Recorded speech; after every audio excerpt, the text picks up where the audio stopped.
everyone, Mrs. Hines here, coming to you with your week 4 art assignment. We're going to be starting a unit on digital photography.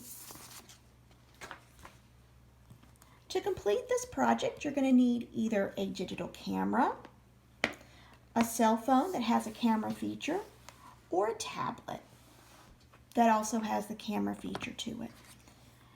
We need to get some definitions. Let's start with digital photography. Digital photography uses cameras containing arrays of electronic photodetectors to capture images focused by a lens, as opposed to an exposure on photographic film. Photographic film is the 35mm film. Digital photographs are typically created solely by computer-based photoelectric and mechanical techniques without wet bath chemical processing.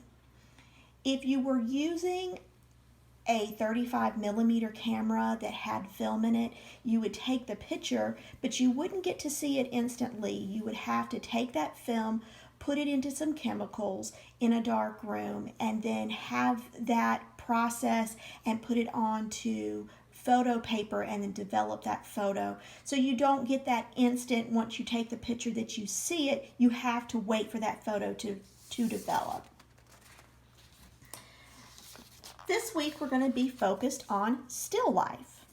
Still life is a work of art depicting mostly inanimate subject matter, typically commonplace objects which are either natural, like food, flowers, plants, rocks, shells, anything like that, or they could be man-made, like a drinking glass, books, faces, jewelry, coins, and buildings.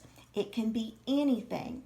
Still life is not going to be a living animal or a person. So we definitely want to make sure that this week when we choose an object to take our photographs of, that it's an inanimate, that it's not moving. All right, so now we have some different angles that we're going to be looking at. So if this is our object, we're going to be, the first photograph you're going to take is straight on, and it is at 0 degrees, and it's just straight on to the object. And from there, if we have this as our 0, then we're going to go up. We consider that slightly above. That's 10 to 15 degrees. If we go up even higher, that's the above shot at 30 degrees. High angle shot, which is 45 degrees. Bird's eye view is at 65 degrees.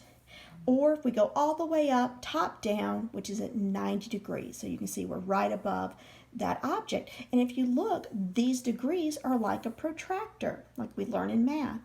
Also, you'll notice that they've used a clock to kind of help us, because we're all familiar with how a clock works. So we have 12 a.m., 1 p.m., 2 p.m., 2:15, 2:30, and again back to our straight on shot at 3 o'clock. So if this is 0, everything that's lower is going to be negative. So we have the hero view, and that's at negative 15. We have the low view at negative 45. We have the worm's eye view at negative 75, or we can have the bottom up view at negative 90. So that would be at 6 o'clock, 5 o'clock, 4 o'clock, 3:30, and 3 is back to our straight on shot.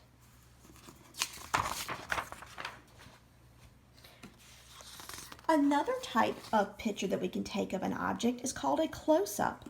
Close-up in filmmaking, television production, and still photography, and in comic strip medium, is a type of shot that tightly frames a person or object. Close-ups are one of the standard shots used regularly with medium and long shots, which are cinematic techniques. And we're going to talk more about the medium and long shots in further lessons, in later lessons.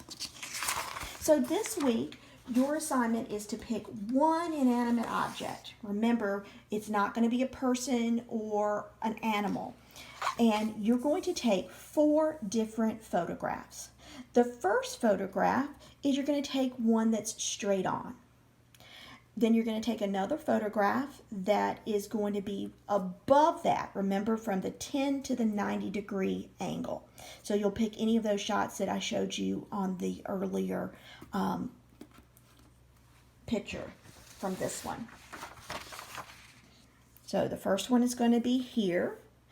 The second shot is going to be one of these shots here that's above. Then we're going to do one that's from -15 to -75. You could even go down to -90 if you wanted. Remember, that's everything that's under the 3 p.m. We're going to go down. And then the last shot that you're going to take of the same object, this is all the same object, is a close-up photograph of that object.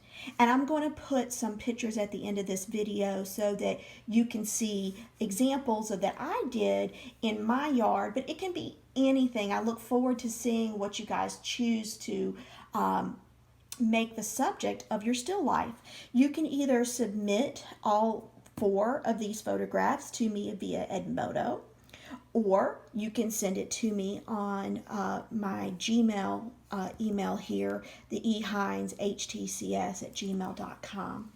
This project is due Friday, April 24th.